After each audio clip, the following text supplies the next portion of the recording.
কিন্তু বিষয়টা কি, দাদুর কেবলার বুকে একটু ব্যথা লাগলো। আমার ছোট ছেলে যে তথ্য দিয়েছেন তথ্যটা বাস্তব।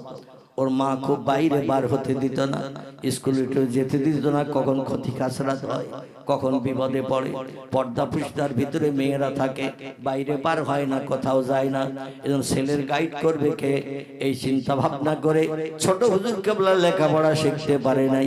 তাই বাবার কাছে বলছে, আমার আব্বা ও আবু বকর সিদ্দিক আল কুরাইশি ভাইরা আলেম ওলামা হয়েছে, হাফেজ হয়েছে, কারি হয়েছে, এই জন্য বিভিন্ন লোক দাওয়াত করে, ওয়াজ নসিহত শোনায়, কিছু নজরানা দেয়, তোহফা দেয়, গিফট দেয়, তা নিয়ে আমার সব ভাইরা ভালোভাবে সংসার চালায়। আমার ভবিষ্যতের উপায় কি হবে? ছোট কেবলার মনটা নরম হয়ে গেল, বিবেকটাই এমন করে ঘা লেগে গেল। বলে, বাবা এদিকে আয়, এ জুলফিকার এদিকে আয়। ছোট হুজুর কেবলা বাপের ডাকে কাছাকাছি যেই চলে গেছে, আর মাথায় হাত দিয়ে বিড়বিড় করে কি পড়লেন আল্লাহই জানেন। বিড়বিড় করে পড়ে মাথায় হাত বুলিয়ে তিনবার একটু মাথায় ফু দিয়ে দিয়ে বললেন, যা বাবা, তোর ভাইদের বাড়িতে দাওয়াতের লোক যত না আসে, আমি দোয়া করে দিলাম তোর বাড়িতে পালকি আসা কোনোদিন মিস হবে না। জোরে বলা যাবে না? নারায়ে তাকবীর। আর সেই পীর সাহেবের নামে আমাদের দেশের কিছু, এই কথা বলো না, সেই পীর সাহেবের নামে আমাদের দেশের কিছু মানুষ বদনাম গায়। এ গায় না? আমাদের দেশের এলাকার কিছু মানুষ বলে বদনাম গায়, বলে ছোট কেবল একটা পীর ছিল নাকি, আলেম ছিল নাকি, নাউজুবিল্লাহ। এইরকম বিভিন্ন ধরনের মন্তব্য করে থাকে। যিনি একটু মাথায় হাত ঘষে হাত বুলিয়ে ফু দিয়ে দিয়ে বললেন, যা বাবা, আমি দোয়া করে দিলাম তোর বাবা, তোর ভাইদের বাড়িতে দাওয়াতের লোক যত না আসবে, তোর বাড়িতে কোনোদিন পালকি আসা মিস হবে না। কারণ সেই যুগে গাড়ি ঘোড়া টোড়া ছিল না, ট্রেন ছিল না, বাড়ি থেকে পালকি করে করে জলসাওয়ালারা নিয়ে যেত। জোরে বলুন সুবহানাল্লাহ। বসিরহাটের আল্লামা রুহুল আমিন রাহমাতুল্লাহ আলাইহি, আমাদের পার্শ্ববর্তী গ্রাম মমিনপুর, কি নাম বললাম? মমিনপুর শীতলিয়া, নাম শুনেছেন তো? অনেক আবার যে দেখেও এসেছেন। ও জাহিদ তো যাবে, কারণ ও তো ওর কাজই তো পাড়ায় পাড়ায় ঘোরা, ঠিক কি না? ওর ব্যবসাটাই পাড়ায় পাড়ায় ঘোরা, এজন্য ও তো যাবে, কিন্তু আরো অনেকে হয়তো যায় না। তো আল্লামা হুজুরকে দাওয়াত করত মমিনপুরের মানুষ, শীতলিয়ার মানুষ, বয়রাগাছির মানুষ, আমার ভাইরা দক্ষিণ দেবীপুরের মানুষ হুজুরকে বাড়ি থেকে পালকিত করে নিয়ে চলে যেত। জোরে বলুন একটু সুবহানাল্লাহ। তো পালকিত করে যারা হেঁটে হেঁটে নিয়ে যায়, এদের একটু শর্ট রাস্তা পেলে ভালো হয়, কারণ হেঁটে যেতে হবে, রাস্তা ঘুরে আসতে গেলে অনেক পথ হাঁটতে হবে।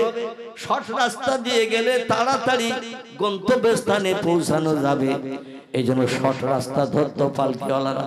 বসিরহাট ভাবলা রেল স্টেশন দেখেছেন? ভাবলা রেল স্টেশন, ওই রেল স্টেশনের পশ্চিম মাথা থেকে মাঠের ভিতর দিয়ে একটা রাস্তা, যে আমাদের আস্তানা নেওরা আস্তানা, যেখানে আল্লাহর একজন ওলি ব্যক্তি কবরস্থে আছে, শাহ সুফি রমজান আলী রাহমাতুল্লাহ আলাইহি। কি নাম বললাম? শাহ সুফি রমজান আলী রাহমাতুল্লাহ আলাইহি।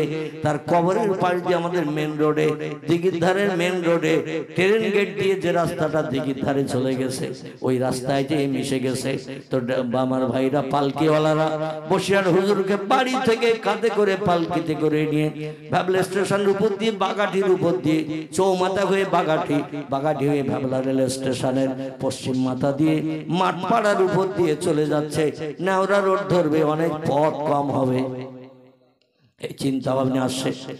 যেই ঝোপঝাড় জঙ্গল সামনে, ফাঁকা মাঠটা পেরিয়ে যেই ভাবলাম মাঠ পাড়ার ফাঁকা মাঠ, এখনো রাস্তা আছে, মানুষেরা ঘর বেঁধেছে। আমার ছোটবেলায় একটাও ঘর ছিল না, শুধু ফাঁকা রাস্তা ছিল। তবে বসিরহাটে উঠতে গেলে হাঁটা যাত্রী যারা, তারা ওই রাস্তা দিয়ে বেশি যেত। এখন টোটাল রাস্তার ধারে দুই দিকে ঘর হয়ে গেছে, বসতি বেশি হওয়ার কারণে। যে আস্তানা রোডের কাছাকাছি গেছে, হুজুর বলছে, বাবা পালকি রাখো। কি করো? বেহারারা পালকি রাখো। বেহারারা মনে মনে চিন্তা করলেন, হুজুরের বোধহয় পেশাবের প্রয়োজন হয়েছে, কিংবা কাজায় হাজাত, হঠাৎ করে হয়তো পায়খানার বেগ পেয়েছে। আমাশার পায়খানা যাদের ধরে, ও কখন পায়খানা লাগবে কেউ বুঝতে পারে। আবার পায়খানা যখন লাগে মাথার চুল পুড়ে যায়, মনে হয় 7 কেজি মতো হবে। পায়খানায় বসলে দেখবেন 5 গ্রাম। আমাশার পায়খানা 5 গ্রাম, কিন্তু এমন বেগ লাগে মনে হয় পায়খানায় বসলে 7 কেজি হবে। বেহারারা চিন্তা ভাবনা করলেন নিশ্চয়ই হুজুরের পেশাব হয়তো লেগেছে, কিংবা পায়খানার বেগ পেয়েছে, কিংবা কোনো জিনিস কি পালকি থেকে নিচে পড়ে গেল নাকি। আমাদের পালকি রাখতে কেন বললো?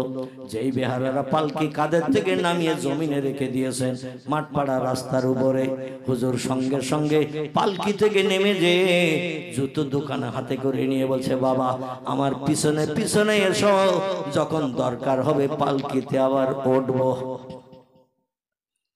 এই আল্লামা রুহুল আমিন রাহমাতুল্লাহ আলাইহি মুরাকাবা মুশাহাদার সবক মশক করে রাত জেগে জেগে তাহাজ্জুদের নামাজ পড়ে, ইশরাকের নামাজ পড়ে, চাশতের নামাজ পড়ে, আওবিনের নামাজ পড়ে চোখ এমন পরিষ্কার করে নিয়েছিলেন যে চোখটাকে আরবি ভাষায় বলা হয় ইলমে লাদুন্নির চোখ, যে চোখটাকে বলা হয় বাংলা ভাষায় অন্তরের চোখ। আল্লাহ পাক এটা আল্লামা হুজুরকে দান করেছিলেন এবং অন্তরের কানও দান করেছিলেন। জোরে বলুন একটু সুবহানাল্লাহ। অন্তরের কান কেমন দান করেছিলেন, মাঝখানে একটা ছোট্ট তথ্য দেই, তাহলে বুঝতে সুবিধা হবে। দেব তথ্যটা? বাংলাদেশের যশোর বলে একটা জেলা আছে, যশোর, কি নাম বললাম? যশোর জেলার বারান্দিপাড়া বলে একটি জায়গা। আমি অধম ওই বারান্দিপাড়ার মসজিদেও প্রোগ্রাম করেছি। প্রায় 60,000-এর মতো মানুষের সমাগম। বাংলাদেশে মজলিস দিলেই হাজার হাজার মানুষ হয়, কারণ শতকরা 5 জন হিন্দু, বাকি সব মুসলমান।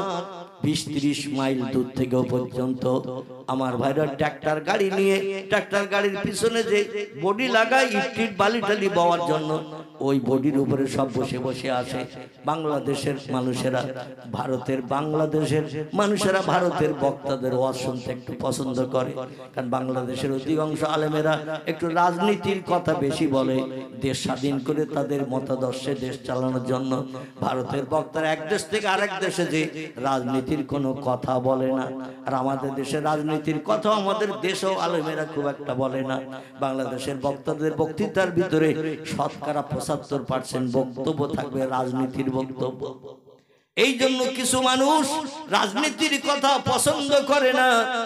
ইন্ডিয়ার মানুষ গেলে, ভারতের মানুষ ওয়াজ করতে গেলে, বিভিন্ন জায়গার মানুষ 20-30-40 কিলোমিটার দূর থেকে আসে। জলসার প্যান্ডেলের জায়গা যতটা করা হয় তার ডবল জায়গা করা হয় গাড়ি রাখার জন্য। কি রাখা?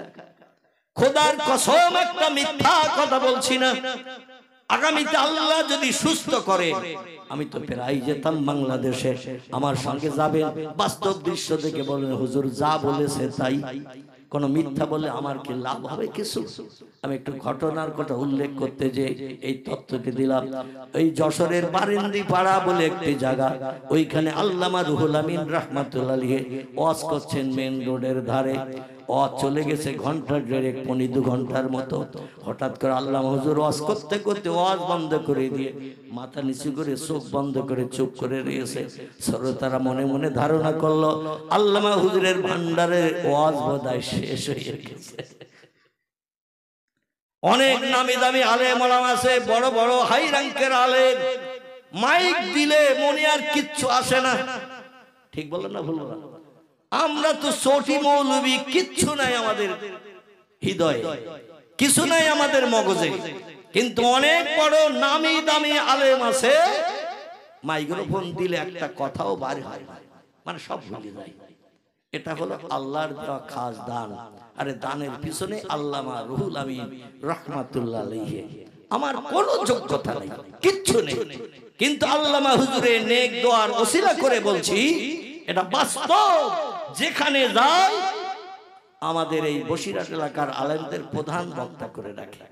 গতকালকেও গিয়েছিলাম আমি মুর্শিদাবাদ। কোথায় বললাম? মুর্শিদাবাদ। জায়গাটির নাম হলো নূতন স্বরূপপুর মাদ্রাসা। কি নাম বললাম? নূতন স্বরূপপুর মাদ্রাসা। বেলা 2টায় বেরোলাম, রাত 7:30টায় গিয়ে পৌঁছে গেলাম সেখানে। এই নতুন স্বরূপপুর যেখানে আমি পৌঁছলাম। তো আমার ভাইরা সেখানে বক্তৃতা করে আবার বেরোলাম রাত 2টার সময়। বেরিয়ে বাড়ি আসতে আসতে ফজর হয়ে গেছে, সকাল হয়ে গেছে। তখন আবসা আবসা আলো দেখা যাচ্ছে। এরকম সময় তাড়াতাড়ি করে ফজরের নামাজ পড়ে শুলাম। আর 10:30টার সময় ঘুম ভেঙেছে। কখন? 10:30টায়। মানে সারা রাত জাগা, 2.5 ঘন্টার উপরে বক্তৃতা করেছি। তারপরে অসুস্থ মানুষ আবার চাঁদা পয়সা তুলেছি, তুলে বাড়ি এসে ফজরের নামাজ পড়িয়ে শুয়ে পড়েছি। আর বাড়ির কেউ ডাকিনি। 10:30টায় ঘুম ভেঙেছে। তাও মনে হচ্ছে আর ঘন্টাখানি ঘুমুলি ভালো হইতো। এইরকম ব্যাপার। আপনারা মনে করেন হুজুররা ওয়াজ করে বলে কষ্ট টষ্ট হয় না? খোদার কসম, অধিকাংশ দিন আমাদের ভিতরের গেঞ্জি পানিতে ভিজালে যেমন হয় ওই রকম ভিজে চাপুর চুপুর হয়ে যায়। গতকালকে জামা গেঞ্জি খুলে গাড়িতে বসে আছি একেবারে সাধারণ লোকের মতো, মানে সব ভিজে গেছে। আজকেরও ভেজা শুরু হয়ে গেছে, কারণ আজ আবার একটু গরম শুরু হয়ে গেছে। অন্য দিনের তুলনায় আজ একটু গরম বেশি না? একটু বেশি।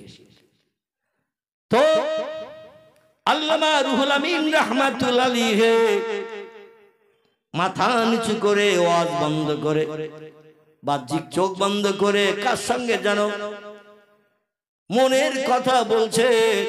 শ্রোতারা 2-5 মিনিট দেরি হয়ে যাচ্ছে, মনে মনে ধারণা করলো আল্লামা রুহুল আমিনের ওয়াজের ভান্ডার খালি হয়ে গেছে। আচ্ছা, আল্লামা রুহুল আমিনের ওয়াজের ভান্ডার কি খালি হওয়ার কথা?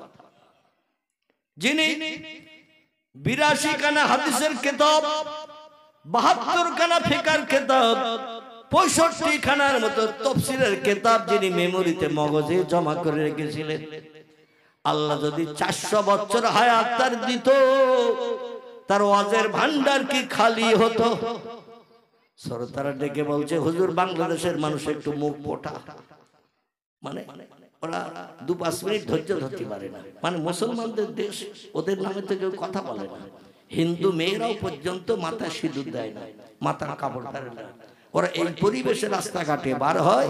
মুসলমানদের মেয়েরা যেমন, হিন্দু ভাইদের মেয়েরাও তেমন। নামি দামি পুজো পর্যন্ত হয়, আশেপাশে সব মুসলমান, তাদের ঘুমে ডিস্টার্ব হওয়া অসুবিধা হবে। মাইকও পর্যন্ত বাজায় না, হাতে ওরা শাখাও দেয় না, কপালে ওরা ওই যে কি দেয় না, সিঁদুরও দেয় না। মানে বুঝতে দেয় না আমরা হিন্দুর ঘরের মেয়ে। এইরকম পরিবেশে তারা থাকে। জোরে বলুন সুবহানাল্লাহ। আর আমাদের মেয়েরা রাস্তায় যখন বার হয়, মুসলমানের মেয়ে বলে চেনা বড় দুষ্কর, বরং জ্যোৎস্না, চম্পা, ঝর্ণা, নাইস, বিউটি, এইরকম ইংরেজি মার্কার নাম নিয়ে রাস্তায় বেরোয়। পোশাক পরিচ্ছদ দেখলেও তাই চেনা যায় হিন্দুর ঘরে, ব্যানার্জির ঘরে, দাসের ঘরে, এমন করে অন্য ঘরের মেয়েরা যাচ্ছে। মানে মুসলমান বলে চিনবেন এমন চেনার কোনো কায়দা নাই। আল্লামা হুজুরকে ডেকে বলে, হুজুর আর ওয়াজ আপনার মনে নাই? ওরা একটু মুখ পটু, মনের ভিতরে যেটা গায় সঙ্গে সঙ্গে বলে দেয়। আল্লামা হুজুর বলছেন, লা ইয়া আখি, ওয়াজ আমার ভান্ডারে আল্লাহ কম বেশি যথেষ্ট জ্ঞান দান করেছে। আমি কলকাতা আলিয়া মাদ্রাসায় জমাতে উলা পর্যন্ত 6 বছর ফার্স্ট ক্লাস ফার্স্ট হয়েছি। গোল্ড মেডেল, সোনার পদক ইংরেজ সরকারের কাছ থেকে প্রাপ্ত হয়েছি। কার কাছ থেকে? তখন ইংরেজ সরকার ছিল। কলকাতা আলিয়া মাদ্রাসা গোল্ড মেডেল, সোনার পদক ইংরেজ সরকারের কাছ থেকে ছিনিয়ে নিয়েছি। আমার ক্লাস ফ্রেন্ড আরো যত ভাইরা ছিল, কারো বাবার ক্ষমতা হয়নি আমার সঙ্গে পাল্লা দিয়ে আমার উপরে 1 নম্বর পাওয়া, আমার উপরে 1 নম্বর বেশি পাওয়া, এটা কারোর নসিবে জোটেনি। তাই সোনার পদক, মেডেল আমার বাড়ি 6টা। কটা? 6টা।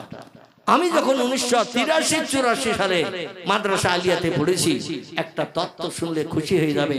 মাদ্রাসা আলিয়ার প্রধান শিক্ষক ছিলেন যিনি, হযরত আল্লামা মাহসুমী সাহেব রাহমাতুল্লাহ আলাইহি।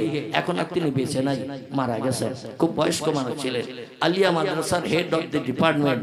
হাদিসের কিতাবের ভিতরে সবথেকে দামি হাদিসের কিতাবের নাম বুখারী শরীফ। এই বুখারী শরীফ হুজুর পড়াতেন আল্লামা মাহসুমী সাহেব রাহমাতুল্লাহ আলাইহি। তো একদিন ওনার বাড়িতে গেছি ভাই, একটু ওনার সঙ্গে সাক্ষাৎ করতে, দেখা করতে। তো দেখলাম মাথার দিকে, ডান পাশে, বাম পাশে সব শোকেসে কিতাব ভরা, পার দিকটা খালি, কোনো শোকেস নাই।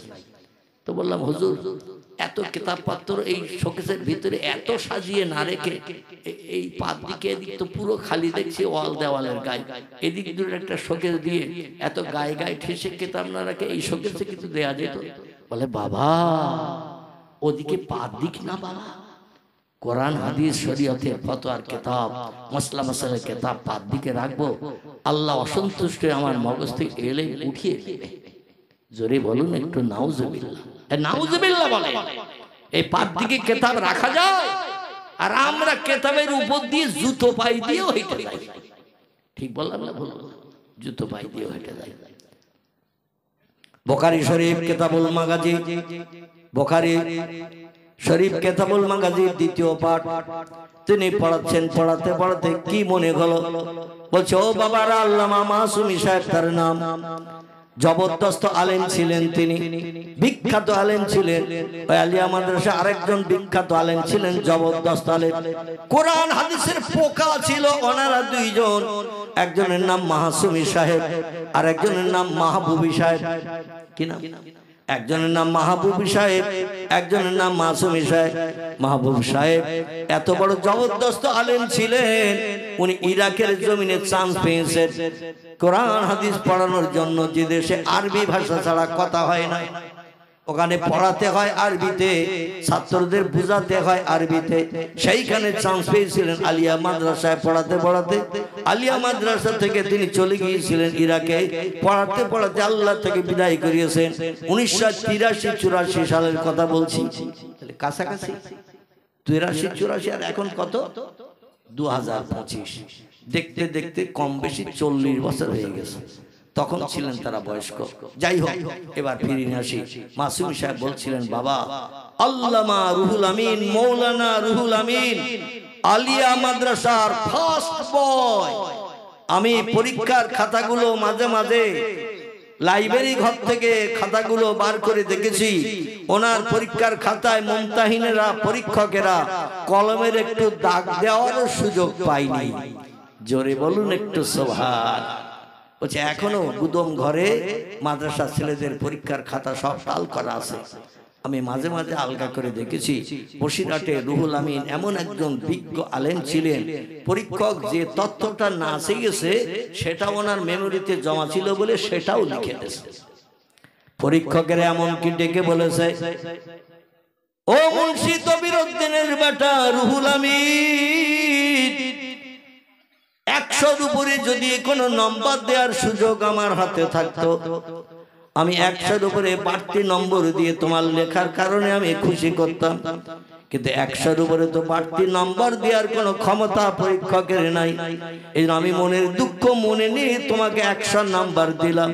তো আমার মন চাইছিল যা আমি প্রশ্ন করেছি তার থেকে বেশি তথ্য তুমি লিখেছো, যা আমার মগজেও নাই, আমার ব্রেনে নাই যে তথ্যগুলো উত্তরগুলো, সেগুলো তুমি লিখে দিয়েছো। এই জন্য 100-র উপরে যদি 2-5-7 নাম্বার বাড়তি দেওয়ার সুযোগ থাকতো, তাই দিয়ে তোমার মুখে হাসি ফোটাতাম। তিনি হলেন আল্লামা রুহুল আমিন রাহমাতুল্লাহ আলাইহি। জোরে বলুন একটু সুবহানাল্লাহ। আমার ভাইরা, এই আল্লামা রুহুল আমিন রাহমাতুল্লাহ আলাইহি তিনি বায়াত হতে গেছেন ইলমে জাহিরির জ্ঞান অর্জন করে। ইলমে জাহিরির জ্ঞান অর্জন করে প্রকাশ্য দ্বীনি শিক্ষা করে এবার আধ্যাত্মিক জগতের জ্ঞান অর্জনের জন্য একটা পীর সাহেব খুঁজে বেড়াচ্ছেন।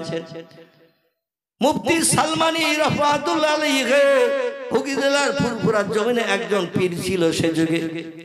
সেই পীরের হাতে হাত দিয়ে প্রথম বায়াত হয়েছিলেন। অল্প কিছুদিনের ভিতরে ওনার পীর সাহেব মারা গেলেন। বলে পীর তো চলে গেল, মাল মশলা তেমন আধ্যাত্মিক জগতের কিছু পেলাম না, আবার তো আমার পীর ধরতে হবে, কোথায় যাই, কোন জায়গায় যাই। বসিরহাট এলাকার মানুষের কাছে শুনলেন বর্তমানে বহু মানুষ আরেকজন পীর সাহেব আছে ফুরফুরার জমিনে, তার নাম হলো আবু বকর সিদ্দিক আল কুরাইশি।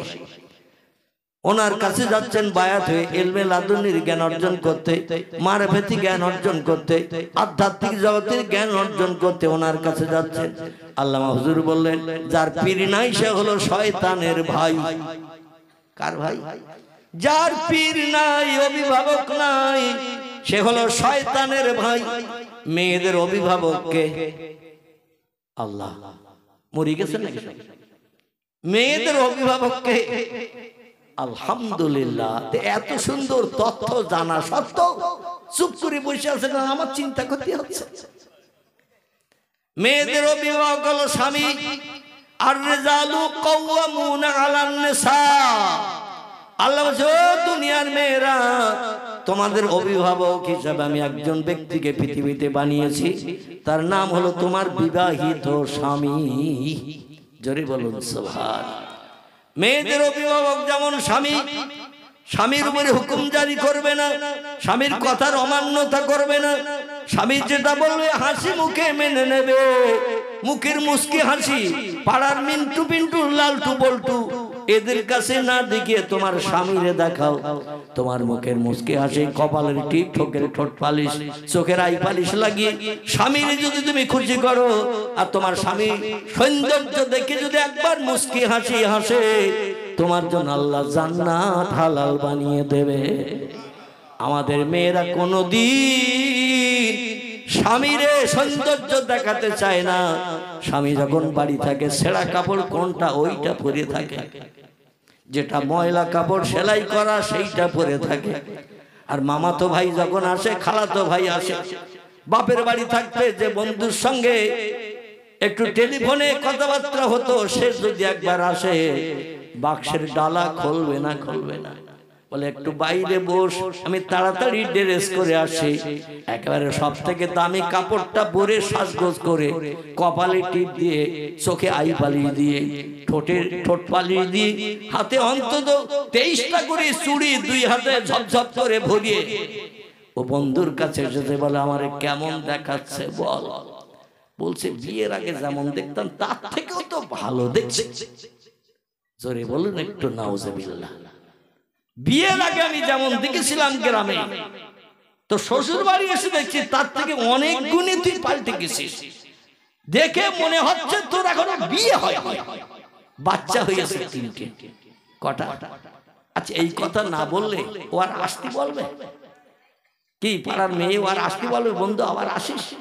কারণ ওর নামে মেয়েরা সব জিনিস পছন্দ করে, একটা জিনিস পছন্দ করে না, সেটা হলো ওদের বিরুদ্ধে যদি কোনো মন্তব্য করে ও কিন্তু সহ্য করতে পারে না, তেলে বেগুনে জ্বলে ওঠে। ওর বিরুদ্ধে যদি কোনো মন্তব্য করে তেলে বেগুনে জ্বলে ওঠে। আমার ভাইরা,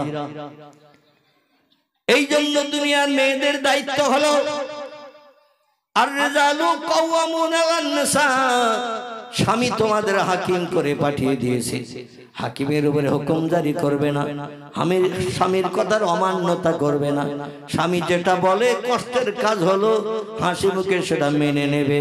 জোরে বলুন একটু সুবহানাল্লাহ। খিদিরপুরের মেয়েরা তার থেকে আরো ভালো, এদের নামে কোনো বদনাম দেব না। আমার ভাইরা, সংসার জীবনে যারা সুখী হয়, আল্লাহর জান্নাত এই পৃথিবীর জমিনে তাদের ঘরে নেমে যায়। আর যাদের কুটকাট ফুটকাট স্বামী স্ত্রী এক জায়গায় হলেই চলে, ইবলিস শয়তান গাছের ডালে বসে বসে ঠ্যাং নাচাতে থাকে। ইবলিস শয়তান গাছের ডালে বসে ঠ্যাং নাচায়।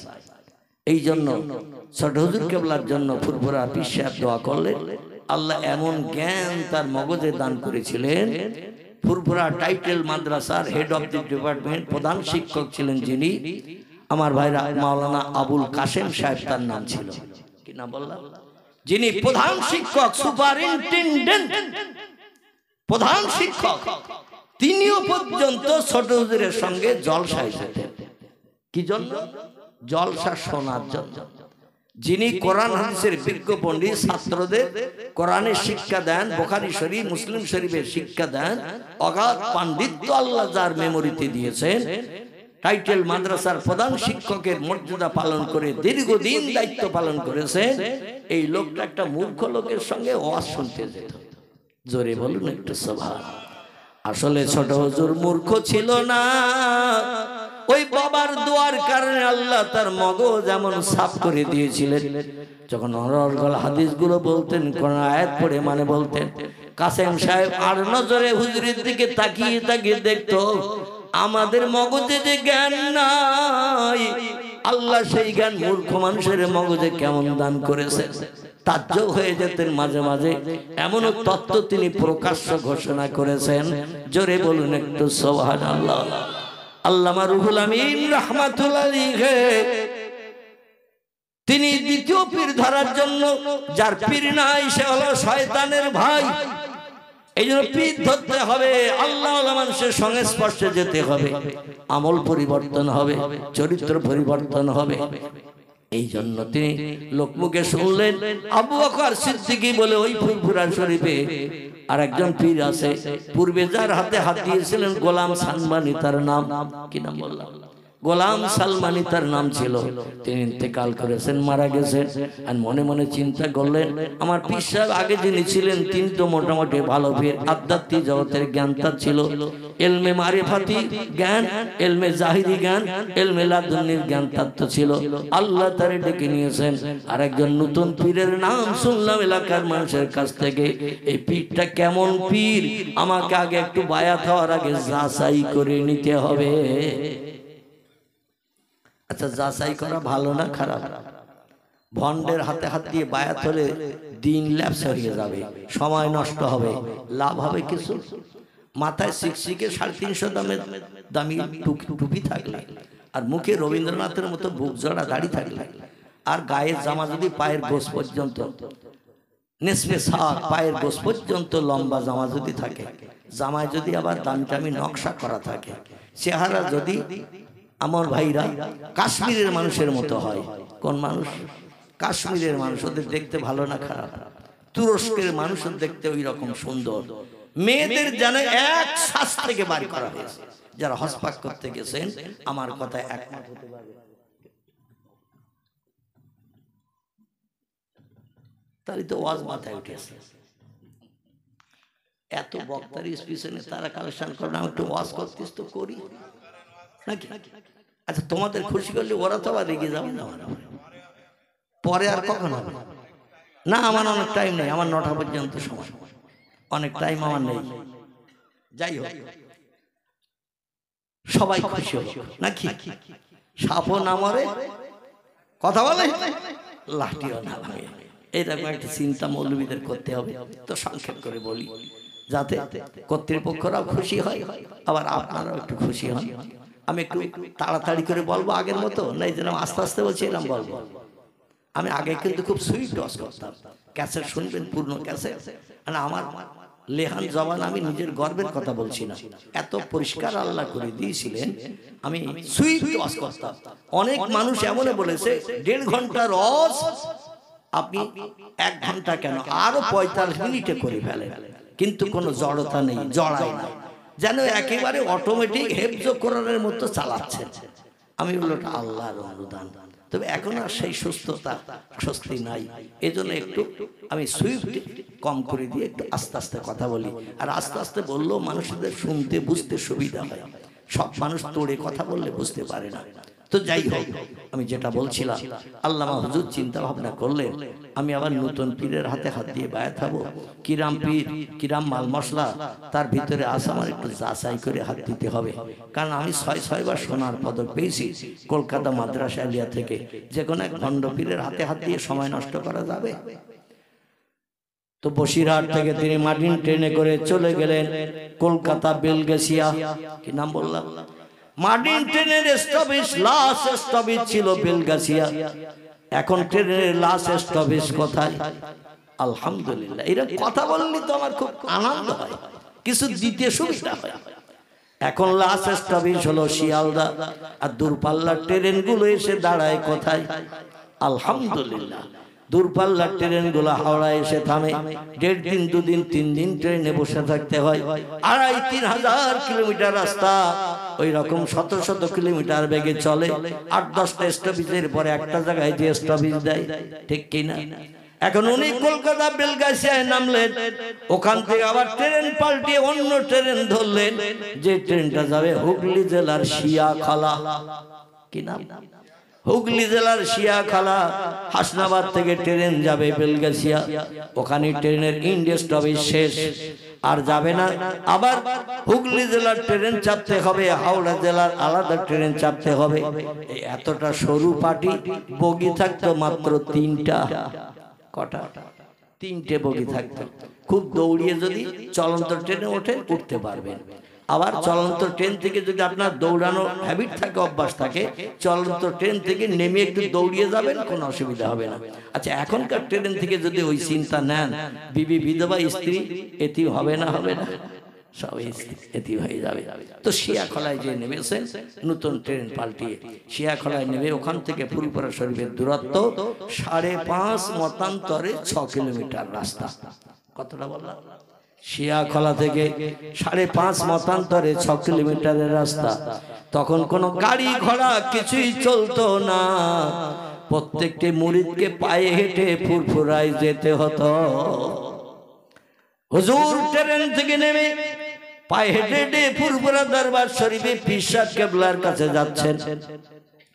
মনে মনে ঠিক করেছেন, আগে 6টা প্রশ্ন রাখবো। কটা?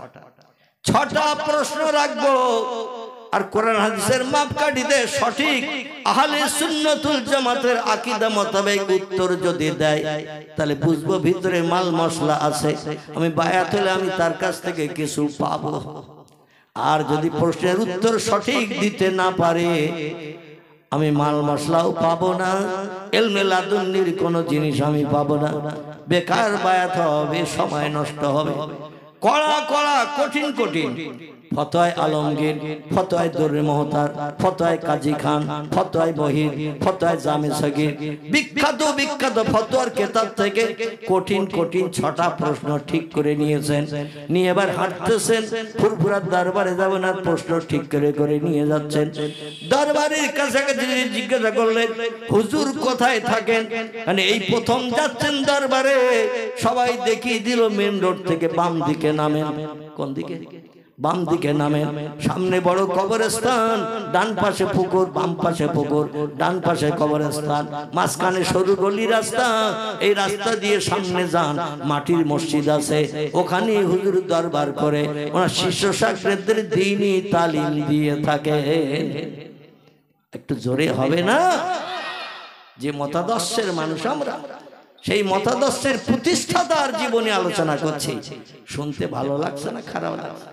যদি খারাপ লাগে সঙ্গে সঙ্গে স্টারিং তো আমার হাতে, গাড়ি ঘুরিয়ে অন্য রাস্তায় চালিয়ে দেবো, গাড়ি রাস্তায় চালাবো না। তো ভালো লাগছে না খারাপ লাগছে? ভালো লাগছে। তো 6টা প্রশ্ন ঠিক করে নিয়ে মেন রোড থেকে বাম দিকে ঘুরে নিচে নেমেছেন। হুজুরের বাড়ির সামনে একটি মাটির মসজিদ ছিল, ভিতরে এখনো মাটি লাগানো, বাইরে আবার আলাদা ওয়াল দেওয়া হয়েছে। জোরে বলুন একটু সুবহানাল্লাহ। ওই ফুরফুরার জমিনে কয়েকশো বছরের পুরানো মসজিদ, এখন একটা মাটির মসজিদ আছে। আমার ভাইরা, যেদিকে 4 শহীদানের মাজার আছে, ওদিকে যেতে যে এখনো দেখতে পাওয়া যায় মাটির মসজিদ, এখনো তারা ভাঙে নাই। আল্লামা হুজুরের কাছে যখন গেলেন বিকালবেলা, ওই টাকি নারায়ণপুর থেকে বেরিয়ে মাটির ট্রেন গুল গুল করে চলে, যেতে যেতে সময় লেট হয়ে গেছে। আবার 6 কিলোমিটার রাস্তা পায়ে হেঁটে দরবারে যেতে হয়েছে। বিকালবেলা আসরের নামাজ পড়তে পীর সাহেব কেবলা মুরিদ মোতাকেদ্দের দিয়ে ওই মাটির মসজিদের সামনে যে বারান্দা, এই বারান্দায় বসিয়ে তিনি তালিম দিচ্ছেন, ওয়াজ করছেন, শরীয়তের মসলা মশাইয়ের কথা বলছেন। আল্লামা হুজুরের জ্ঞান তখন ছিল না? ছিল না? কারণ ইলমে জাহিরের জ্ঞান একটু তিনি পরিপূর্ণ ভরা। যে দেখলেন যার সঙ্গে দেখা করব, সাক্ষাৎ করব, যার কাছে প্রশ্ন করব, তিনি তো ওয়াজ করছেন। এখন তো কথা বলা যুক্তিসঙ্গত হবে না, সালাম কালামও দেয়া যাবে না, কারণ শরীয়তে নিষিদ্ধ আছে। হুজুরের ওয়াজ শেষ হয়ে যাক, তারপরে আমি প্রশ্ন করব, উত্তর শুনবো। মনে যদি ভালো লাগে বায়াত হয়ে নতুন পীরের কাছ থেকে বাড়ি যাব। জোরে বলুন একটু সুবহানাল্লাহ। কিছু সময় দাঁড়িয়ে থাকার পর পীর সাহেব কেবলার কাছে যে আল্লামা হুজুর যাচ্ছে, এটা পীর সাহেব অন্তরের চোখে দেখতে পারে না। এই তো কিছুদিন আগে বাংলাদেশের 4 জন মানুষ ফুরফুরা পীর সাহেবের কাছে আসেন, বলে কেমন পীর, আধ্যাত্মিক জগতের কেমন জ্ঞান। আজকে আমরা 1 মন করে যাই, কলার তরকারি আর শোল মাছ দিয়ে ভাত খাবো। কি দিয়ে? হুজুরের বাড়ি যাব, সালাম কালাম মুসাওয়া মুআনাকা করব। আর আজকে আমাদের মনের শখ পীর সাহেবের বাড়ি যে কলার তরকারি আর শোল মাছ দিয়ে ভাত খাবো।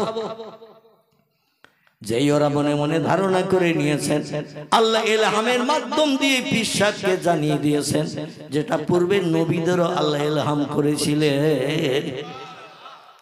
আমার ভাইরা পীর সাহেব ডেকে বলে, ও বাবা আবু জাফর, তোমার ছেলেরা কোথায়? বলে আব্বাজিন বাইরে সদরে আছে। বলে একটু তাড়াতাড়ি করে ডাকো বাবা, 3-4 জন মেহমান আসে বাংলাদেশ থেকে, তারা কলার তরকারি আর শোল মাছ দিয়ে ভাত খাবে এরাদা করে আসে। যদি তাই দিতে না পারি তাহলে ওরা আমারে পীর সাহেব হিসেবে মান্যতা দেবে না, বলবে হুজুরের ভান্ডারে কোনো মাল নাই, ইলমে লাদুনির জ্ঞান নাই। ও বাবা নুরুদ্দিনকে পাঠিয়ে দাও, দেখো তালতলার বাজারে শোল মাছ আছে কিনা। তালতলার বাজারে যে ঘুরে দেখে কলা পাওয়া গেছে কিন্তু শোল মাছ নাই। আচ্ছা, সব দিন কি বাজারে শোল মাছ ওঠে? ওঠে না। বলে বাবা আব্বা, বলে কি? বলে ছেলেরা গিয়েছিল তালতলার বাজারে, শোল মাছ পাইনি। বলে শোল মাছ যদি না পায় বাবা, শোল মাছ তো লাগবে, অন্য কোনো মাছ আনলে হবে না। বলে তাহলে আর কোথায় যাব? অন্য মাছ দিয়ে ভাত দেন। আজকের অন্য মাছ দিলে ভাত দিলে হবে না, একটু এক কাজ করো ও বাবা আবু জাফর, তোমার ছেলেদের একটু শিয়াখলা বাজারে পাঠাও। কোথায়? শিয়াখলা বাজারে পাঠাও, 5.5-6 কিলোমিটার দূর হলো যেতে বলো, ওই বাজারে যেতে বলো। আমি দেখতে পাচ্ছি একজন ব্যক্তি একটা বড় শোল মাছ নিয়ে বসে রয়েছে, খরিদ্দার কেউ নাই, শোল মাছটা কিনছে না। আসলে আল্লাহ শোল মাছটা আমার বাড়ি রান্না করার জন্য বরাদ্দ করে রেখেছে। নারায়ে তাকবীর। মেজলা হুজুর কেবলা ছোট সাহেবজাদা নুরুদ্দিন সিদ্দিকী সাহেব চলে গেলেন শিয়াখলায়, যে দেখে বাবলা গাছের তলায় একটা লোক ওই জাল টেনে টেনে মাছ টাছ ধরে, পুকুরে খাবলা জাল ফেলে, খালে টালে এক বড় শোল মাছ 1 কেজির উপরে ওজন নিয়ে বসে দিয়েছে। অনেকে আবার শোল মাছ, চ্যাং মাছ, পাকাল মাছ খায় না, ঠিক না? যারা খায় না ওরা কেউ মাছের ধারে যাবে? বান মাছ অনেকে খায় না, পাঙাশ ট্যাংরা অনেকে খায় না। ঠিক বললাম না ভুল বললাম? যারা যে মাছ খায় না মাছের ধারে দাম জিজ্ঞাসা করতে যাবে? বলে খাই না যখন কিনে খেলাম। কিন্তু দরকার যাদের তারা তো অপেক্ষায় আছে। নুরুদ্দিন হুজুর যে দেখে বাবলা গাছের তলায় একজন মেসুড়ে মাছ ধরে একটা শোল মাছ পেতে নিয়ে বসে আছে, খরিদ্দার নাই। যে বলে বাবা শোল মাছ কার? বলে আমার, আমি নিজেই ধরেছি খাল থেকে জাল দিয়ে। বলে তুমি কি বিক্রি করবে? বলে না। হ্যাঁ। বলে কত দাম? বলে এত হলে দেব, এই মাছ বিক্রি করে আমার সংসার চলে। আল্লাহর মহান বান্দা নুরুদ্দিন সিদ্দিকী সাহেব বললেন, বাবা ন্যায্য দাম দিয়ে আমি নেব, কারণ আমার শোল মাছেরই দরকার। শোল মাছটা কিনে নিলেন, বাড়ি এসে রান্না করতে আম্মাজির কাছে দিলেন। আম্মাজি কোটা বাছা করে সুন্দর করে কলার তরকারি দিয়ে রান্না করে রেখেছেন। আমি আপনাদের গ্রামে আগে যখন আসতাম অপারেশনের আগে বা কিডনি রোগে আক্রান্ত হওয়ার আগে একটু কলার তরকারি খেতাম না? এ কথা বলে অনেক বাড়িতে কলার তরকারি রান্না করার কথা বলতাম। কিন্তু এখন এমন কঠিন রোগ আল্লাহ দিয়েছে, কলার ধারে পাশে, পিপের ধারে পাশে আমার যাওয়ার কোনো লাইন নাই। মানে ডাক্তারি পূর্ণ নিষেধ। কলা খাবে না, কিডনি রোগ কেটে উঠবে। পিপে খাবে না, কিডনি রোগ কেটে উঠবে। যাই হোক, আমি আর ধারে পাশে যাই না। অনেকে আবার শখ করে হুজুর আগে খেতে রান্না করি, কিন্তু আমি যে দেখি যে আমার সেই পূর্ণ অভ্যাস ওরা জেনে রেখেছে রান্না করে। বলি ভাই এখন আর চলবে না, তো যা থাকে তাই দিয়ে একটু গালে দেই, মানে অন্য জিনিস খেয়ে আমি বেরিয়ে আসি। তো রান্না বান্না হয়ে গেছে, মেহমানেরা দরবারে এসে হাজির। আসসালামু আলাইকুম। ওয়ালাইকুম সালাম। হুজুর বলছেন মা নাম তামেস মুখে আখে। ও ভাই তোমার পরিচয় কি, নাম কি, বাড়ি কোথায় একটু বলো। তো বলছেন আমরা হলাম হুজুর বাংলাদেশি, আমরা ঘোজাডাঙ্গা বর্ডার পেরিয়ে বসিরহাটের উপর দিয়ে আপনার সঙ্গে সাক্ষাৎ করতে এসেছি। বলে বাবা বিশ্রাম করে বসে, আমার দলুজ আছে ওই পাশে, যেখানে নহজুর কেবলা এখন বসে বসে, নহজুর কেবলার ছেলে উনি যেখানে বসে বসে এখন মানুষদের সঙ্গে সাক্ষাৎ করেন, ওই জায়গাটা তখন মানুষের মেহমানখানা, মেহমানদারির ব্যবস্থা করা হতো। তো যাই হোক, এখন ওদের একটু বিশ্রামের জায়গা দিলেন, খাবার দাবার রেডি করে ওরা বাড়ির থেকে এবার পরিবেশন হচ্ছে। নুরুদ্দিন সিদ্দিকী বা অন্য ভাইরা, এমন করে সাইফুদ্দিন সিদ্দিকী, কুতুবুদ্দিন সিদ্দিকী, এরা পরিবেশন করছেন। আর ওরা বলে দেখি আজকের কিরাম পীর, আমরা তো কলার তরকারি আর শোল মাছ খাবো। তো ভাত দেওয়ার পরে কলার তরকারির উপরে শোল মাছ ভাজা করে দিয়ে এনে হাজির করেছে। এ ওর মুখের দিকে তাকায়, ওর মুখের দিকে তাকায়, বলে এই কি ব্যাপার হারা। তখন কিন্তু মোবাইল মেশিন হয়নি, টেলিফোন হয়নি, ওয়্যারলেস হয়নি, রেডিও, ভিডিও, ভিসিআর, টেলিভিশন কিছুই তৈরি হয়নি।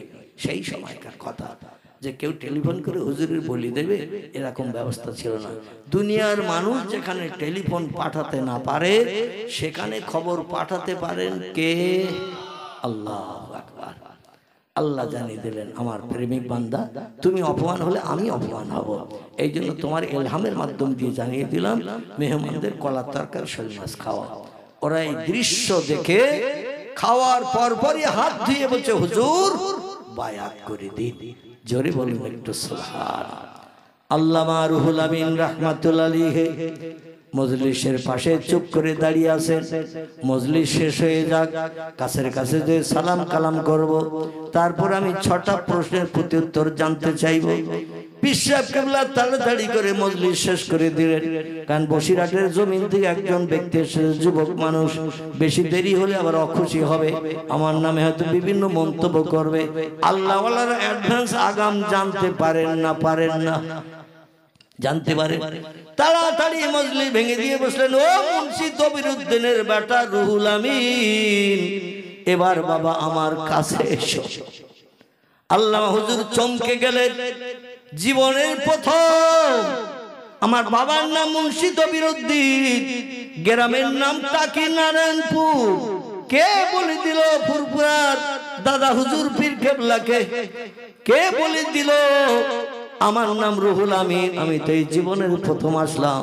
আবার মুন্সি তবিরউদ্দিনের বেটা আমি, সেটাও বলে দিলেন।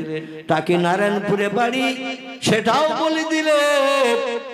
হুজুর তখন মনে মনে চিন্তা করছেন, প্রশ্ন ছটার করব না। পীর সাহেব ডেকে বলছেন, বাবা আল্লাহর বান্দারে তুমি যাচাই করতে এসেছো বাবা। ও বাবা, শিয়া খোলায় মাটির ট্রেন থেকে নেমে পায়ে হেঁটে হেঁটে যখন মাটির রাস্তায় ধুলার উপর দিয়ে আসছিল, ওই সময় 6টা কঠিন কঠিন প্রশ্ন ফতোয়ার কিতাব থেকে ঠিক করে আমার কাছ থেকে উত্তর নেবে কিনা, এই চিন্তা ভাবনা নিয়ে এসেছো কিনা বলো। হুজুরের জবান রহিত হয়ে যায়, জবান বন্ধ হয়ে যায়। দাদা হুজুর কেবলা বললেন, বাবা তোমার প্রথম প্রশ্ন কি এইটা না? আর শরীয়তের মসলায় আহলে সুন্নাতুল জামাতের আকীদা মোতাবেক উত্তরটা এই হবে কিনা? তোমার 2 নম্বরের প্রশ্ন এইটা কিনা? তার উত্তরটা আমাদের মতাদর্শে এই হবে কিনা? হুজুর কেবলা, দাদা হুজুর আল্লামা হুজুরের কাছে শোনেন নাই, বরং এক এক করে 6টা প্রশ্ন দাদা হুজুর নিজেই বললেন, আর উত্তর 6টা দিয়ে দিলেন। আল্লামা রুহুল আমিনকে বললেন, বাবা বসো। আল্লামা রুহুল আমিন বললেন, হুজুর বসার আগের কাজটা প্রথম করিয়ে নেই। বসার আগে কাজটা প্রথম করে নেই। কাজটা কি বলেন তো? আলহামদুলিল্লাহ, আমার পাশে বসে আছেন হাজী সাহেব, তথ্যটা তিনি সঠিক দিয়েছেন। বসার আগের কাজটা হলো হুজুরের হাতে হাতে বায়াত হয়ে মোরাকাবা মুশাহাদা সবক মশক করার জন্য, আধ্যাত্মিক জগতের জ্ঞান নেওয়ার জন্য লাইনটা পরিষ্কার করা। ঠিক ঠিক। তিনি সঙ্গে সঙ্গে দৌড়িয়ে গেলেন, বলে হুজুর আমাকে বায়াত করে নিন, আপনার অদম মুরিদানের খাতে আমার নামটা লিখে নিন। আগে আপনার হাতে হাত দিয়ে বায়াত হয়ে যাই, তারপরে মজলিসে বসে আপনার বক্তব্য আজ শুনবো। জোরে বলুন একটু সুবহানাল্লাহ। আজকের বর্তমান যুগে দেওবন্দ, সাহারানপুর, ইউপি, মুরাদাবাদ, এমন করে বিভিন্ন জায়গা থেকে 2-10 পাতা পড়াশোনা করে এসে এলেম কালামের খোঁজ খবর তত বেশি নাই। তার আল্লামা হুজুরের ভুল ধরে, কেতাবের ভুল ধরে। জোরে বলুন একটু নাউজুবিল্লাহ, জোরে বলুন নাউজুবিল্লাহ। দাদুর কেবলার মতদর্শের ভুল ধরে। দাদুর কেবলা ছিলেন সূক্ষ্ম মতদর্শের মানুষ। শরীয়তের একটা খারাপ মশলা তিনি বাস্তব জীবনে রূপদান করেননি এবং আমলও করেননি। তাই 100 বছরের উপর হলো মারা গেছেন তিনি, এখনো তার সুনাম সুজা সুখ্যাতি এই ভারতবর্ষের জমিনে আছে না নাই? আমার ভাইরা, এই জন্য আমি অনুরোধ রাখবো, বিভিন্ন দলমত পথের মানুষ বিভিন্ন ফ্যাসিলিটি দেখাতে আসবে, বিভিন্ন যুক্তি দেবে, তথ্য দেবে। একটা ছোট্ট তথ্য আপনাদের কাছে প্রকাশ করি। আমি গতদিন বোধহয় বলেছিলাম, ওই রাস্তার ধারে কবরস্থানের পাশে আমাদের নিকারিপাড়া বসিরহাট আমিনিয়া মাদ্রাসার পিছনে এক অঘটন ঘটে গেল। একটা যুবক ছেলে এক মেয়ের সঙ্গে অবৈধ প্রেম ভালোবাসা করে, মেয়েটার যখন বিয়ে দিয়ে দিয়েছে তার পিতারা ও আর দুঃখ রাগ সহ্য করতে পারেনি।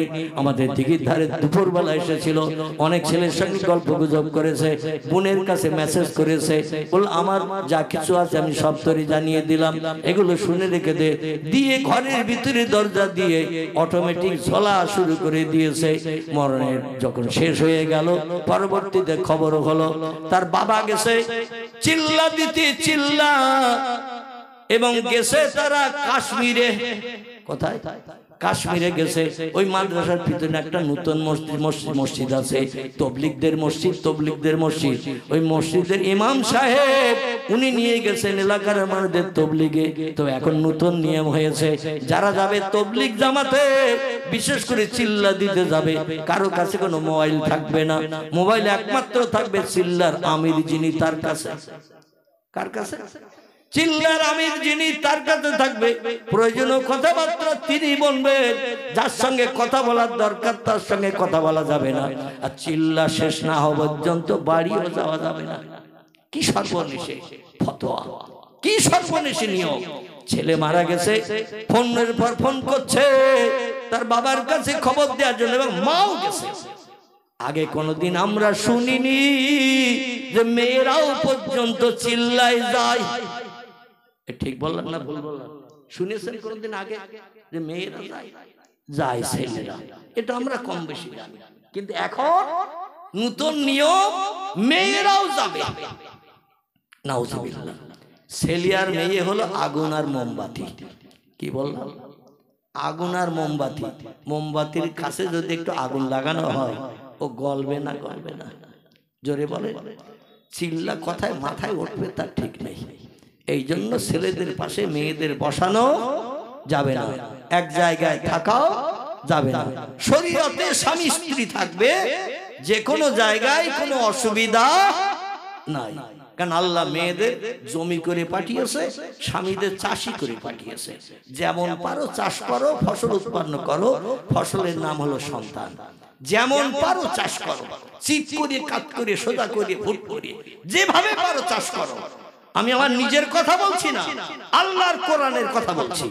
আল্লাহ বলছেন যেভাবে পারো চাষ করো, শরীয়তে বাধা নাই। তাই অন্য পুরুষ ধারে পাশে আসলে মোমবাতি আগুন গলবে না, গলবে না। এই জন্য সবসময় নারী পুরুষ আলাদা করে রাখতে হবে। কি নতুন ফতোয়া বেরিয়েছে আল্লাহই জানে। সেই বউটাও গেছে স্বামীর সঙ্গে, কিন্তু 2-3 দিন পরে সেই যিনি আমির, তিনি সেই লোকটার কাছে, মাদ্রাসার একবার পিছনে বসে পিছনে, তার কাছে একটু ফোন দিল। 2-3 দিন পরে, 3 দিনের মাথায় ফোন দিয়ে বলল, তোমার বাড়ি থেকে বারবার আমার কাছে মেসেজ করছে, একটু কথা বলো। তো হাউ হাউ করে কান্না শুরু করেছে। এইরকম একটা ঘটনা ঘটে গেছে, আপনার একটাই ছেলে, সেই ছেলেটা গলায় দড়ি দিয়ে মরে গেছে। একটা মেয়ের সঙ্গে প্রেম ভালোবাসা ছিল, মেয়ের কর্তৃপক্ষ তারে অন্য জায়গায় বিয়ে দিয়েছে। এ আর রাগ সহ্য করতে পারেনি, গলায় দড়ি দিয়ে অ্যাকশন করেছে। তারপর এখন আমির বলি দিয়েছে, তার আগে মারা যখন গেছে ওর তো ফেরত পাওয়া যাবে না, তোমরা তাড়াতাড়ি রাতারাতি কবর দাও। আমির বলেছে কাশ্মীর থেকে রাতারাতি কবর দাও। আচ্ছা, শহরের উপরে কবর দিলে পিঁপড়েও খবর পাবে না, পাবে না? আর শরীয়তের বিধান শুধু নয়, বর্তমান সরকারি বিধান, প্রধানমন্ত্রী যদি অ্যাক্সিডেন্টে মারা যায়, গলায় দড়ি দিয়ে মারা যায়, বিষ খেয়ে মারা যায়, প্রধানমন্ত্রীরও পোস্টমর্টম হবে না, হবে না? মুখ্যমন্ত্রীর পোস্টমর্টম হবে না, হবে না, এমপি এমএলএ হবে না, হবে না। আর সাধারণ মানুষ আমরা তো খুদির বগলি, যখন তখন আমাদের থানা পুলিশ তুলে নিয়ে যে বদরতলা হসপিটালে নিয়ে পেট পেড়ে মাল মাত্রা বার করে নেবে না, নেবে না। এখন মাল মাত্রা বার করতে দেবে না, গোপনে গোপনে কবর দেওয়ার সিদ্ধান্ত নিয়ে কবর দিয়ে ফেললো রাতের বেলা।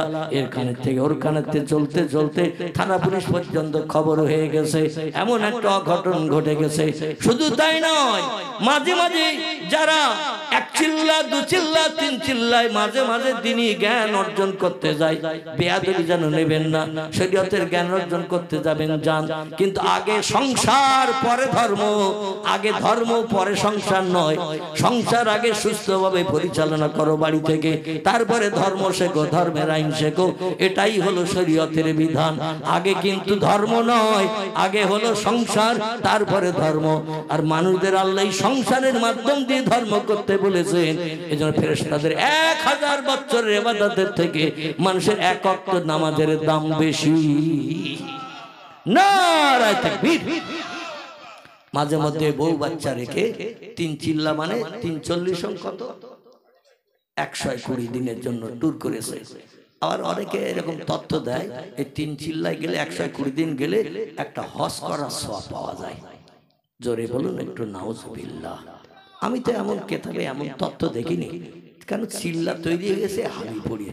নবীজি মোহাম্মদ রাসূলুল্লাহ জমানা থেকে শত শত বছর পর সাহাবারাও এমন তথ্য দেয়নি, তাবিরা এমন তথ্য দেয়নি, তাবিরা তথ্য দেয়নি। হঠাৎ করে 60 70 80 বছর আগে বেরিয়েছে এই নিয়ম নীতি। আর এতে কি করে ফতোয়া তারা দিল যে 3 চিল্লায় গেলেই আমার হজের সওয়াব নসিবে জুটে যাবে। কাবা শরীফ তওয়াফ না করলে, আরাফাতের মাঠে হজের নামাজ না পড়লে, মিনা ময়দানে যে পাথর জমরায় না মারলে ওর হজের সওয়াব হবে? কথা বলে। হজের সওয়াব পেতে গেলে কিছু কাজ আছে, বাস্তব কাজ। যেমন হাজী সাহেব ছিলেন, তিনি যে বাস্তব কাজ করে এসেছিলেন। এই জন্য আমরা তারা হাজী সাহেব বলবো না, বলবো না, বলবো। কিন্তু কেউ কোনো দেশে কোনো শহরে কোনো জায়গায় যেয়ে 120 দিন থেকে বাড়ি আসলেই তারা হাজী বলবো? নাউজুবিল্লাহ মিন জালিক। যাই হোক, এমন কিছু মানুষ বিবি বাচ্চা রেখে চলে যাচ্ছে 120 দিনের ট্যুর করে, ওদিকে বাড়িতে আর অভিভাবক কেউ নাই। মাঝে মধ্যে মেয়েরা হাবিস, ছেলেরাও হাবিস। এই হচ্ছে না, হচ্ছে না। বাড়ি এসে শুনতেছে মেয়ে নেই, কোথায় গেছে বলে হাইজাক হয়ে উড়ে গেছে। ছেলে নেই, কোথায় গেছে বলে অমুকের মেয়ে নেই, দীঘায় চলে গেছে। নাউজুবিল্লাহ। অভিভাবক বাড়ি নাই, সুযোগ পেয়ে সদ্ব্যবহার। এই জন্য বাড়ির কর্তব্য, কর্তৃত্ব, দায়িত্ব পালন করে তারপরে ধর্ম করতে হবে। এটাই আল্লাহর কাছে বেশি প্রিয়। জোরে বলুন সুবহানাল্লাহ। আমার ভাইরা, দেখতে দেখতে রাত 9টা বেজেছে। পরের বক্তা মহিবুল্লাহ হোসাইনি পীরনগর, তিনি এসেছেন। 9টায় উঠবেন আমি কম বেশি জানি।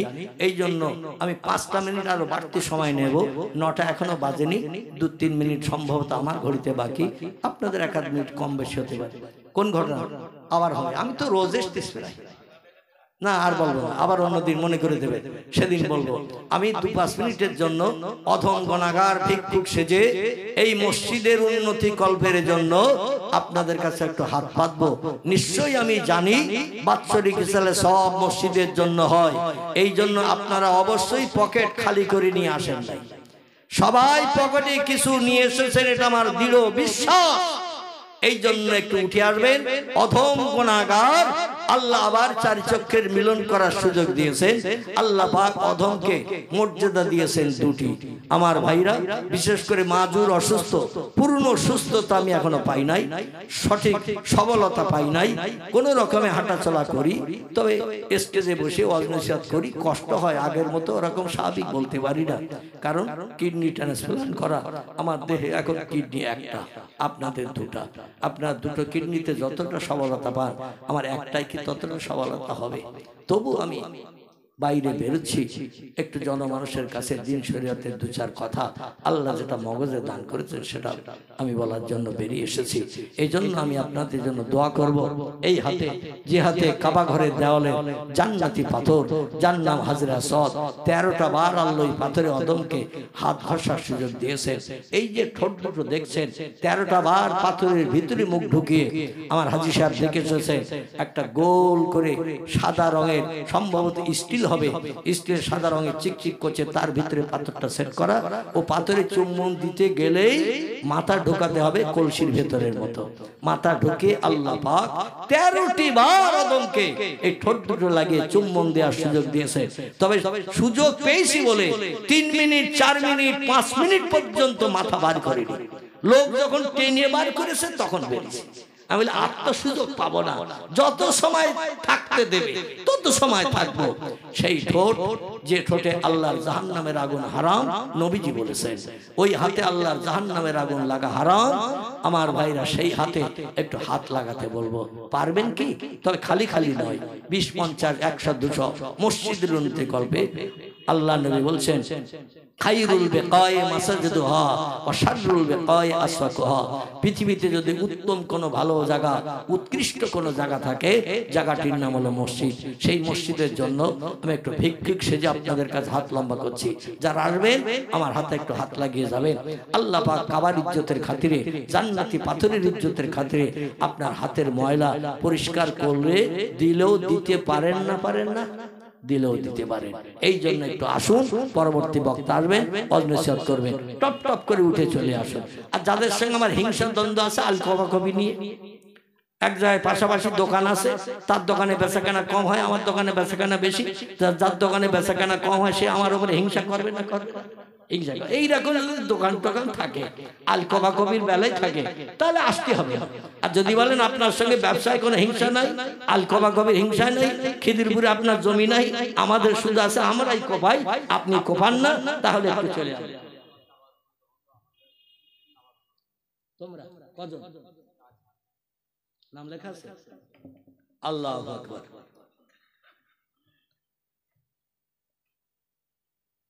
আমার ভাইরা, কয়েকটা ছেলে 27, 28, 29, তারপরে আর নাম আছে এ সাইডে কজন? 2 জন, মোট 31 জন ছেলে। এরা নিয়ত করেছে, চিন্তা ভাবনা করেছে আগামী বছরে জলসা তাওয়ারুক যা লাগবে 31টা ছেলে, এরা আগামী বছর তাওয়ারুকের খরচ মসজিদ কমিটির কাদের থেকে নামিয়ে দেওয়ার চিন্তা ভাবনা নিয়েছেন। আপনারা শুনে খুশি হলেন না খুশি হলেন? যদি খুশি হন একটু আওয়াজ দেন তো দেখি। নারায়ে তাকবীর, নারায়ে তাকবীর। 31 জন যুবক বলুন জিন্দাবাদ, 31 জন যুবক বলুন জিন্দাবাদ। আগামী বছরের তাওয়ারুক পরিবেশন করবেন, বলুন মারহাবা। আল্লাহ এদের দান কবুল করুন। সকলে বলুন ব্যবসায় বরকত দান করুন। নারায়ে তাকবীর। জান আল্লাহ আপনাদের মনোবাঞ্ছা পূর্ণ করুন। আরে মায়ের শরীর অসুস্থ, 100 টাকা দিয়ে গেল। আল্লাহ আপনি তো বলেছেন অনুনাজ্জিলু মিনাল কোরআনে মা হুয়া শিফাউ ওয়া রাহমাতুল লিল মুমিনিন। ঈমানদার মুমিন যারা হবে আমি আল্লাহ রোগ বেমারি থেকে সেবায় কুল্লিয়া দান করে তাদের মুখে আমি হাসি ফুটাই বিনা ঔষধে। জোরে বলুন একটু সুবহানাল্লাহ। আমার যুবক ভাই মা অসুস্থ, 100 টাকা নগদ দান করে গেল। তার মাকে সেবাই করলে আইয়ুব নবীর মতো দান করুন। আল্লাহ সুস্থ করুন, বাড়ির মানুষের মগজের দুশ্চিন্তা দূর করুন, ব্যবসা বাণিজ্যের চাষবাসে কারবারে বেশি বেশি করে বরকত দান করুন।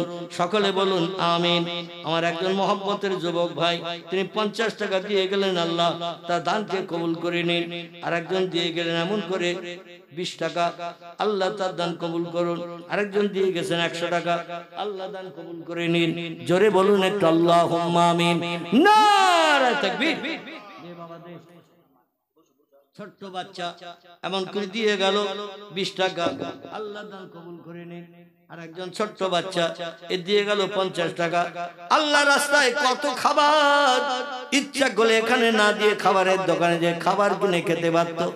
কিন্তু তোমার কোরআনের মহব্বতে, মসজিদের মহব্বতে টাকাগুলো দান করে গেল। আল্লাহ এদের সংসারে বরকত দান করুন, আয় রোজগারে আল্লাহ বেশি বেশি করে কামাইতে রোজগারে বরকত দান করুন। হ্যাঁ, বাড়ি লোক। আর আমার একজন যুবক ভাই মহব্বতের মানুষ 500 টাকা নগদ দান করেছেন। বাড়ির মানুষের অধিকাংশ অসুস্থর মাঝখানে আছে। ও আল্লাহ, শাবান মাস, গোনা মাপের মাস, সেই মাসে তোমার বান্দা 500 টাকা দান করেছেন। দানকে কবুল করে নিন, মনোবাঞ্ছা পূর্ণ করুন, উদ্দেশ্য সবল করুন। বাড়ির সকল মানুষের রোগ বেমারি থেকে নিষ্কৃতি দিয়ে সকলের মুখে হাসি ফুটিয়ে দিন। মেয়েরা, মা বোনেরা, ও মা, লক্ষ্মীর ভান্ডার গেল কোথায়? হ্যাঁ, আছে তো এখানে, এ তো এখন আর দেখতে পাওয়া যায় না। এই 5 টাকার কয়েন, এমন করে 10 টাকার কয়েন কোন মা জোগাড় করে রেখেছিলেন জানি না। একটু লক্ষ্মীর ভান্ডারে হাত দেন, সরকার সুযোগ করে দিয়েছেন মাসে মাসে 1000, ঠিক কি না? বিনা পরিশ্রমে, বিনা খাটনিতে সরকার 1000, আগে দিত 500। নুন আনতে পান্তা ফুরোয়, পান্তা আনতে নুন ফুরোয়, এইরকম একটা ব্যাপার ছিল। সরকার বলে আরো স্বস্তি দেব, 1000 করে দিচ্ছে। ও খিদিরপুর পূর্ব পাড়ার মায়েরা, বোনেরা, একটু ভান্ডারের খাতায় হাত দিন, একটু পাঠিয়ে দিন টপ করে। আমি অদম চলে যাব আমার গ্রামের বাৎসরিক জলসা 21-22 মাঘ। 200 টাকা বাড়ির লোক পাঠিয়ে দিয়েছে। এখানে এসছে নাকি? ও, আপনি নিয়েছেন। আহারে আমার ভাইজান, বাড়ির মানুষ অসুস্থ, বেমারিতে আছেন। হ্যাঁ, মারা গেছেন তিনি, দুনিয়ার মোহমায়া ছেড়ে চলে গেছেন। তার আত্মার কল্যাণের জন্য আল্লাহ কবরকে জান্নাতের বাগান বানানোর জন্য 200 টাকা দান করেছেন স্বামী। ও আল্লাহ, দান কবুল করুন, উদ্দেশ্য পূরণ করুন, কবরকে গোলাপ ফুলের বাগান বানিয়ে দিন। জোরে বলুন আল্লাহুম্মা আমিন। আরে আমার ভাগনা খিদিরপুর মির্জাপাড়া থেকে এসেছেন মাওলানা রুহুল আমিন সাহেব, তিনি দিয়েছেন 50 টাকা। আল্লাহ দান কবুল করুন, মসজিদের জন্য দান করে, দান কবুল করুন, সাদকা জারিয়া চালু করে দিন। আমার মহব্বতের ভক্ত 20 টাকা দান করেছে। আল্লাহ লিয়াকত ভাই মরহুম, তারই ছেড়ে দিয়েছেন 20 টাকা। যে উদ্দেশ্য নিয়ে দান করেছে, উদ্দেশ্য কবুল করে নিন। আমার আরেকজন ভাই, আমার মহব্বতের ভাই 100 টাকা দিয়েছেন। নারায়ে তাকবীর, নারায়ে তাকবীর। আসুন, টপ টপ করে চলে আসুন। আরেকজন ভাই দিয়েছেন 200। নিয়ত করুন কোন উদ্দেশ্যে। আল্লাহু আলিমুন বিজাতিস সুদূর, আল্লাহ বলেন অন্তরের খবর আমি রাখি, তোমরা যা মনে মনে চিন্তা করো সেটাও আমি জানি। আপনারা নিয়ত করে দিন আমার হাতে, আল্লাহ অবশ্যই নিয়ত কবুল করবেন। আমার মহব্বতের ভাই প্রায় দেখা হলে সালাম কালাম মুসাফা করেন। আমার ভাই 100 টাকা দিয়েছেন। আল্লাহ দান কবুল করে নিন, মনোবান। আব্দুল লতিফ, আব্দুল লতিফ বাকিবিল্লাহ আব্বা, তিনি দিয়েছেন 30 টাকা। লতিফ ভাই কই? হ্যাঁ, লতিফ ভাই কই? এ ফকির টকির মেহমান টান বাড়ি আসলে 20 টাকা 10 টাকা কাজ হয়। আপনি একটা বড় চাষি মানুষ, অন্তত 100 টাকার নোট তো আমি পাওয়ার আশা করছিলাম। এই 30 টাকা ফেরত নেন, অন্তত 100 টাকার নোট একটা দেন। আল্লাহু আকবার। দেন, আপনার দেখা দেখে আরো 5 জন পকেটে হাত দেবে ইনশাআল্লাহ। হ্যাঁ, তোমার নাম? হাসা শাহ আব্দুল আজিজ। তোমার নাম কি? আনহার। আমার মহব্বতের ভক্ত জনাব আব্দুল আজিজ ওরফে হাসা ভাই, তারই ছেলে আগামী বছর 4 কেজি, আব্বা 4 কেজি। আর আল্লাহু আকবার। লিখে নাও। ছেলে দিচ্ছেন 1000 টাকা দাদা দাদির আত্মার কল্যাণে, মা দিচ্ছেন 20 কেজি চাল, আব্বা দিচ্ছেন 4 কেজি সরিষার তেল। জোরে বলুন আল্লাহু আকবার। আমি এই রকম দানি লোক চাই, এই রকম দানি লোক চাই। 10 টাকা 20 টাকা ও হাত ঘষতে ঘষতে ফুরিয়ে যাবে, ঠিক কি না? মসজিদের কাজ কি 10-20 টাকায় হবে? বাৎসরিক জলসা 1 একটা জলসা মসজিদের উন্নতির কাজে একটু পকেটে হাত দেন, মন নরম করেন, 100 200 500 সাদকায়ে জারিয়ার খাতায় লিখে দেন। আল্লাহ কোরআনে বলছেন মান জাআল হাসানাতে ফালাহু আশরু আমসালিহা। আমার ব্যাংকের বইতে মসজিদের জন্য 1 টাকা যে বান্দা দান করবে 10 টাকা লাভ হাতে হাতে দেখায়। যে বান্দা চাওয়ার আগে আমার মুখে হাসি ফুটায় 10 গুণ থেকে 70, 70 থেকে 700 গুণের যাজা শ্রীবৃদ্ধি করিয়ে ফকিরকে আমির বানায়, গরিবকে ধনী করায়। আল্লাহু গানিউন আনতুমুল ফুকারা। আল্লাহ বলছেন যত কোটি টাকার মালিক তোমরা, তোমরা হলে ফকির আর আমি আল্লাহ হলাম তোমাদের কাছে ধনী। জোরে বলুন একটু সুবহান। আসুন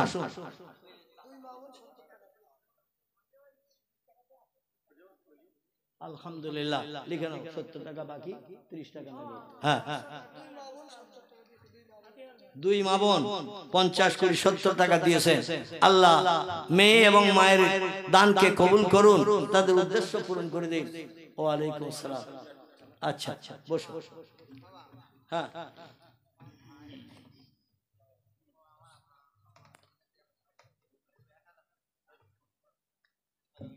আমার শাহনাজ ভাই উনি সৌদিতে ছিলেন বেশ অনেক দিন, তো যাই হোক সেখান থেকে আবার দেশে ফিরেছেন। তুমি কত দেবে? 2000 টাকার প্রতিশ্রুতি। নারায়ে তাকবীর। ওনার ভাই বাপ মায়ের আত্মার কল্যাণের জন্য 1000। আর কে? হ্যাঁ সে তো 1000 বললাম। আর মোট 3000 টাকা 2 ভাই মিলে বাপ মায়ের আত্মার কল্যাণের জন্য, সংসারে আল্লাহ স্বস্তি দান করে সুখী জীবন গঠনের জন্য 2 ভাই মিলে 3000 টাকার প্রতিশ্রুতি। নারায়ে তাকবীর। আল্লাহ দান কবুল করুন, মনোবাঞ্ছা পূর্ণ করুন, উদ্দেশ্য সফল করুন, এ কাল পরকালে ভালো দান করুন। বলো আমার ভাই মোহাম্মতের ভাই তিনি দিয়েছেন 100 টাকা। আল্লাহ দানকে কবুল করে নিন, আল্লাহ সংসারে বরকত দিন, এ কাল পরকালে ভালাই দিন। আল্লাহ হাতে বরকত দান করুন। অপরাধ যা কিছু শয়তানের অসহায় পড়ে এই হাত করে ফেলেছে, ময়লাগুলো ধুয়ে দিন। আগামীতে আল্লাহ হালাল উপায়ে বরকত দেবেন, সংসার জীবনকে সুখে চালাবেন। জোরে বলুন একটু আমিন। টাকা ভালো পয়সা ভালো, টাকা ভালো পয়সা ভালো, আরো ভালো সোনা। 2 দিন পরে হবে রে তোর বাঁশবাগানের কোনা। দানকারীর পিতা মাতার, দানকারীর পিতা মাতার সুখে রেখো কবরে। নূরের টুপি মাথায় দিয়ে উঠায়ো কাল হাসরে। জোরে বলুন একটু আমিন। দানকারীর পিতা মাতার সুখে রেখো কবরে। নূরের টুপি মাথায় দিয়ে উঠায়ো কাল হাসরে। মাছ খাবেন গোশ খাবেন, মাছ খাবেন গোশ খাবেন, হজম হয়ে যাবে। আল্লাহ রাস্তায় দান করিলে ও ভাই কবরে যেয়ে পাবেন। জোরে বলুন আমিন।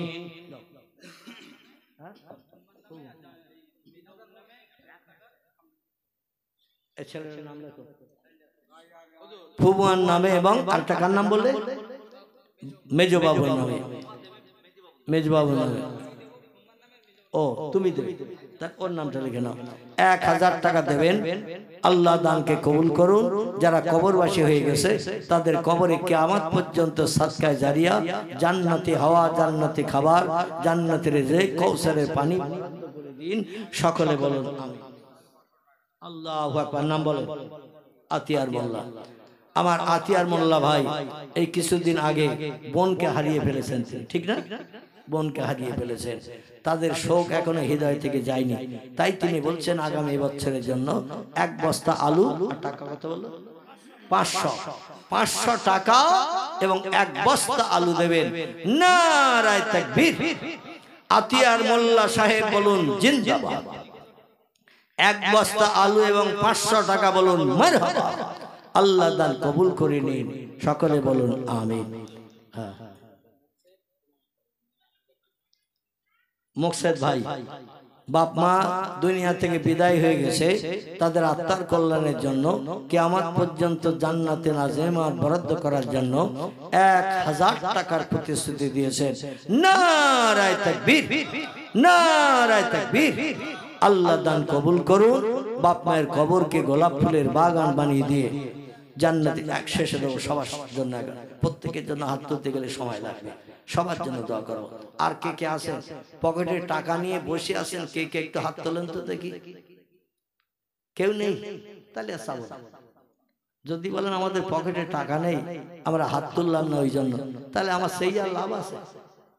সেই তো লাভ নেই। কিন্তু আমার দৃঢ় বিশ্বাস আপনাদের পকেটে এখনো মাল আছে। এ ঠিক বললাম না ভুল বললাম? আচ্ছা, আমি উঠে যাই কি চেক করবো পকেট যে আছে বললাম, সেটার বাস্তব প্রমাণের জন্য উঠে দিয়ে চেক করবো? লজ্জায় পড়ে যাবে। আল্লাহর ব্যাংকের বইতে নাম লিখতে যে লজ্জায় পড়ে যাবেন, আমি চাই না। এজন্য উঠে আসুন আমার মহব্বতের ভাইরা, উঠে আসুন, উঠে আসুন। শবে বরাতের মাস, বাপ মা হা করে তাকিয়ে আছে, আপনি দান সাদকা করবেন, এরই প্রতিদান আল্লাহ কবরে দান করবেন। আসুন, উঠে আসুন ভাই। টাকার মায়া দুদিনের জন্য সব ফেলে রেখে যেতে হবে। বাড়ি ঘর জায়গা জমি ব্যাংক ব্যালেন্স একটু চোখ বন্ধ করে দেখেন, কিচ্ছু সঙ্গে যাবে না। আমার একজন ভাই 100 টাকা দিলেন, আগামী বছর 500 টাকা, এখন নগদ দিলেন 100 টাকা। আল্লাহ দান কবুল করে নেন। সকলে বলুন আমিন। বলো। আব্বার নামে 30 টাকা একটা বাচ্চা ছেলে দিয়েছে। আর আমার মহব্বতের ভক্ত তিনি আব্বার আত্মার কল্যাণের জন্য 50 টাকা দিয়েছে। একজন গোপন দিয়েছেন 100 টাকা। আল্লাহ দান কবুল করুন। আমি যে বলছিলাম আপনাদের পকেটে আছে, প্রমাণ পেলেন তো? এখনো খোঁজ করলেও পাওয়া যাবে।